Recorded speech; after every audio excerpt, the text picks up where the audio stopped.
Les titres de cette édition: Santé Bouaké, démarrage de l'opération d'enrôlement dans le cadre de la couverture maladie universelle. Initié par le gouvernement ivoirien, le projet vise à se soigner à moindre coût. Santé Bouaké menace de la grippe aviaire, les populations sensibilisées par les autorités. Pour l'heure, aucun cas n'est confirmé. Ligue 1, 21e journée de football, Bouaké Football Club et le club Omnisport de Koroko se sont quittés dos à dos. Mesdames, Mesdemoiselles et Messieurs, bonsoir et bienvenue dans ce tour complet de l'actualité régionale.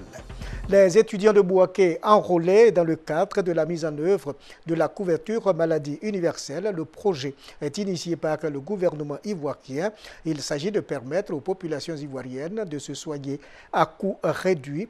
Dans la même veine, le président du conseil régional de Bouaké s'est fait enrôler.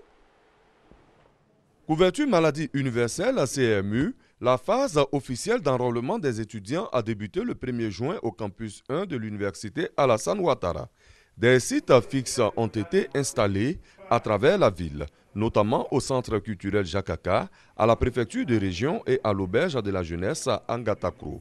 Kwadio Boka Noël de la CMU de la région de Gbeke rassure la population de Bouaké quant à l'effectivité de ce projet avant de l'inviter à se faire enrôler. La couverture maladie universelle est quelque chose de palpable, de réel. Il suffit de voir déjà l'engouement qu'il y a au niveau des étudiants et même de la population dans nos centres d'enrôlement. Nous invitons donc toute la population de Bouaké à venir se faire enrôler, à venir dans nos centres. Je précise que l'opération d'enrôlement est une opération gratuite. À cette occasion, Jean Kwasi Abonoua, président du conseil régional de Gbeke, a été officiellement enrôlé au siège de la dite institution.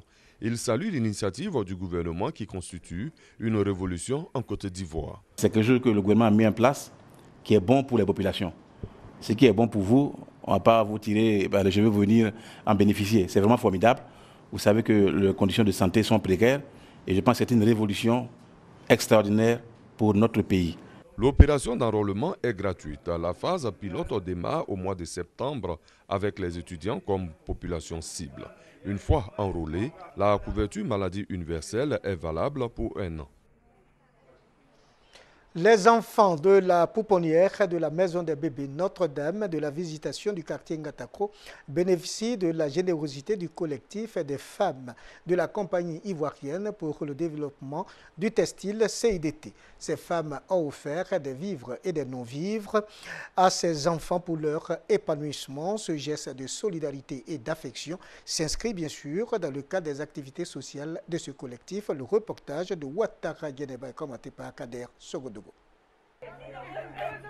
Action de haute portée sociale du collectif des femmes de la compagnie ivoirienne pour le développement du textile, CIDT. Ces femmes ont offert des vivres et non-vivres à la pouponnière, la maison des bébés Notre-Dame de la Visitation du quartier Ngatakro de Bouaké, pour le bonheur des tout-petits. Une action qui s'inscrit dans le cadre des activités sociales que mène le collectif depuis 3 ans. La porte-parole des femmes de la CIDT, Tano Catherine, a traduit au nom de ses collègues son affection et sa solidarité pour ses enfants abandonnés. Elle a donc appelé les bonnes volontés afin qu'elles viennent en aide à ces bébés qui ont besoin de vivre. La maison des bébés n'est pas connue. Donc disons c'est une sensibilisation que nous souhaiterons faire. Donc nous lançons cet appel pour que les autorités pensent à la maison des bébés. Ensuite, l'accès est très difficile. Si la mairie pouvait faire quelque chose pour ce centre qui fait vraiment des merveilles pour nos enfants. Ensuite, aux associations féminines, de penser à nos bébés, qui ce sont des enfants abandonnés, ce sont des enfants orphelins. Donc, nous leur demandons de temps en temps de penser à ces enfants-là. Brune Kone Elisabeth, directrice de la pouponnière, a salué le geste des donatrices à travers des mots de reconnaissance. Elle a promis de faire bon usage de ce don.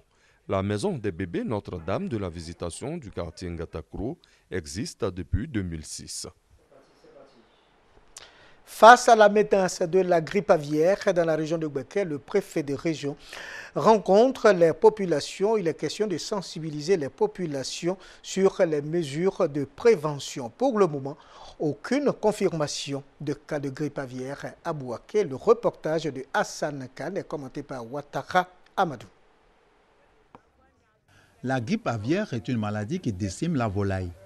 Elle a un impact négatif sur la santé de la population. Au plan économique, la maladie cause d'énormes préjudices à la filière qui enregistre d'énormes pertes. Suite à l'information de l'existence d'un foyer de grippe aviaire à Bouaké, le préfet de la région de Gbeke a initié une rencontre avec les différentes couches de la population.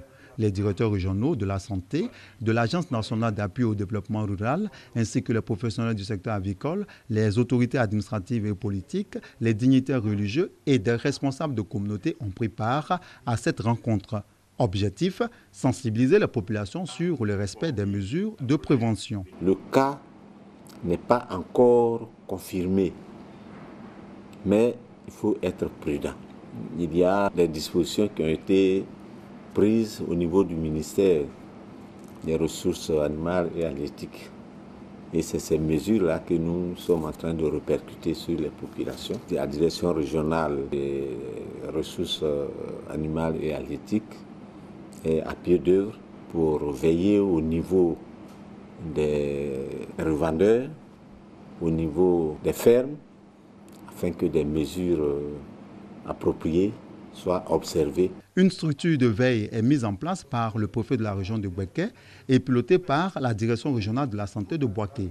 Cette structure soutient qu'aucun cas de contamination de grippe aviaire chez l'homme n'a été diagnostiqué à ce jour dans le département. Les acteurs de la filière volaille et les représentants du ministère des Ressources animales et halieutiques de la région de Bouaké s'engagent à l'application des décisions préventives.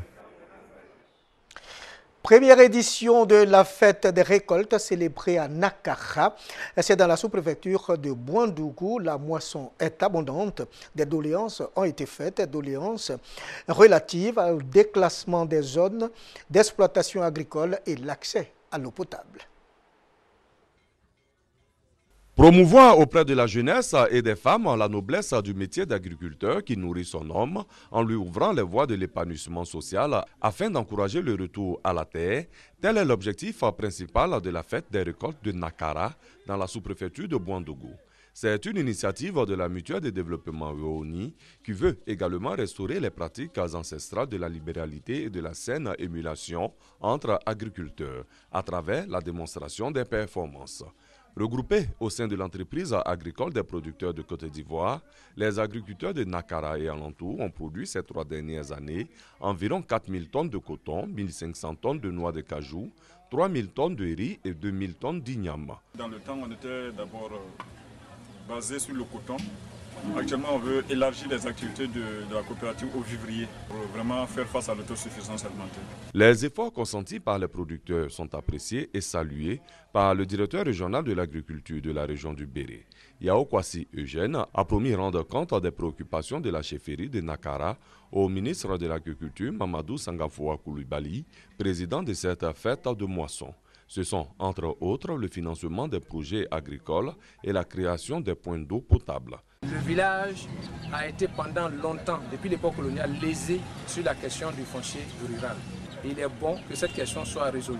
Et le métier de l'agriculture ne peut se faire sans terre. Présentation de quelques échantillons de récoltes et animation de danses traditionnelles ont ponctué la cérémonie. Les 800 meilleurs élèves de Ferkessédougou récompensés par le président de l'Assemblée nationale au terme de l'année scolaire 2014-2015. Ces récompenses visent la recherche de l'excellence en milieu scolaire. Après une année scolaire de dur labeur, voici venu le temps des récompenses. À Ferkessédougou, 800 élèves méritants reçoivent des présents. Un geste de Guillaume Soro, président de l'Assemblée nationale. Pour le député de Ferkessédougou, sous-préfecture, représentant à cette cérémonie le patron du Parlement ivoirien, ce geste vise à encourager le mérite et l'excellence chez les élèves de cette partie du pays. Il y a 800 cadeaux que nous avons remis aux enfants du département. Nous avons retenu le critère de l'excellence, c'est-à-dire les premiers de chaque classe du CP1 au CM2, les premiers ont reçu un cadeau de la part du président Soro. Les bénéficiaires saluent l'honneur qui leur est fait. Ce geste que mon papa Soro m'a fait, je voudrais le remercier au nom de tous mes petits amis. Et je voudrais qu'il continue à nous faire des cadeaux. Et je lui promets qu'à l'entrée en 6e, nous allons faire ça. Avec les meilleurs élèves, ce sont de nombreux autres enfants souffrant de handicaps divers qui ont également reçu des cadeaux. Comment s'orienter après le bac? Une conférence a été dite à cet effet, permettant ici aux enfants de faire le meilleur choix de leur future carrière. En terminale, ce n'est pas du tout facile de choisir ce qu'on veut faire après le bac. C'est pour cela que je suis venu à la conférence. Ils sont nombreux ces élèves de terminale qui ne savent pas toujours s'orienter après l'obtention du baccalauréat. À Bouaké, au cours d'une conférence, des responsables de l'éducation ont expliqué aux candidats au bac la nécessité de s'orienter tout en tenant compte des débouchés. Se former en fonction de la disponibilité des emplois. Dans un premier temps, c'est de faire l'évaluation de ses compétences propres, de savoir ce dont il est capable et ce dont il n'est pas capable. Savoir donc ses forces et ses faiblesses et s'orienter en fonction du développement du marché. Il ne peut pas aller dans un endroit ou il ne doit pas aller dans un endroit qui est saturé. Il ne doit pas choisir une filière qui n'est plus porteuse. Et nous, les parents d'élèves, nous, les encadreurs, nous, les enseignants, nous sommes obligés de l'accompagner pour lui donner les bonnes informations afin que son orientation soit réussie. Les examens du baccalauréat 2015 démarrent le 16 juin par les oraux. Avec cette conférence, de nombreux élèves auront la possibilité de s'orienter sans trop de difficultés. Après une année scolaire de dur labeur, les élèves les plus méritants du lycée moderne de Béoumi ont été récompensés. L'objectif est faire la promotion de l'excellence à l'école. L'excellence et le mérite célébrés au lycée moderne de Béoumi. Les meilleurs élèves de cet établissement, issus des classes du premier et du second cycle, ont été primés pour leur abnégation et leur ardeur au travail. Cette initiative vise à encourager les élèves et à prôner l'excellence. Les autorités politiques, administratives et éducatives de Béoumi ont rendu un vibrant hommage au ministre auprès du président de la République chargé de la promotion de la jeunesse et de l'emploi des jeunes, Sidi Touré, promoteur de la journée de l'excellence. Elles lui ont exprimé leur reconnaissance pour ses engagements en faveur de l'éducation de la jeunesse scolaire. Enseignants et encadreurs ont également été félicités pour l'encadrement efficient en faveur des apprenants. Kone Lassana, ancien élève du lycée et représentant le parrain, Sidi Touré, a au nom de celui-ci exhorté ses filleuls à plus de rigueur dans leurs études. Personne ne nous disait d'étudier. Nous étions nos professeurs, nos surveillants. Mais aujourd'hui, peut-être compte tenu de l'âge des enfants, ils sont obligés d'être suivis. Je les conseille de doubler d'efforts, qu'ils prennent le travail au sérieux et prennent l'exemple sur les parrains, parce que n'UTT sont sérieux, ils n'auraient pas été à ce poste. Cette journée a été une occasion pour les responsables du lycée d'honorer les mamans des lauréats pour leur implication dans la réussite de leurs enfants. Ouvert en 1966, le lycée moderne de Béoumi fêtera ses 50 ans d'existence en 2016. Sport, football, 21e journée de la Ligue 1. Au stade Thomas d'Aquin de Katiola, Bouaké Football Club et le COK n'ont pu se départager. Stade Thomas d'Aquin de Katiola, 21e journée du championnat national, Bouaké Football Club en maillot bleu, 14e au classement, reçoit le club Omnisport de Korogo, 12e. Dès l'entame de la rencontre, l'équipe de Bouaké se montre conquérante mais n'arrive pas à inquiéter la défense adverse. C'est plutôt le COK qui manque de peu d'ouvrir le score sur une sortie hasardeuse du gardien de but de Bouaké. Avertis, les joueurs de Bouaké s'appliquent et obtiennent un coup franc à l'entrée de la surface de réparation du COK. De façon sereine, Kofi Alex Frondo arrête le tir tendu de Gaïté Kofi Arthur. Les Bleus de Bouaké vont dès lors contrôler la partie jusqu'à la pause. À la reprise, le premier quart d'heure est équilibré, mais le reste du temps de jeu sera plus offensif pour le club Omnisport de Korogo. À la 64e minute, après une balle mal négociée par la défense, le portier de Bouaké sauve in extremis son équipe. Malgré la volonté de part et d'autre, le score restera inchangé jusqu'à la fin de ce match nul blanc, 0 but partout. Si le score semble satisfaire le club omnisport de Korogo, Bouaké Football Club est entre le doute et l'espoir. On a pris un point, c'est pas mal, on fait avec, et puis bon, c'est remet au point pour revenir au prochain match. On a le moral pour gagner le prochain match contre l'Africa. On pense vraiment au maintien. On va se battre pour être dans la course. Après cette rencontre et à 5 journées de la fin du championnat national, Bouaké Football Club occupe la dernière place du classement avec seulement 21 points. Et c'est la fin de cette édition. Merci de nous avoir suivis. Au revoir et à très bientôt. L'information revient jeudi prochain.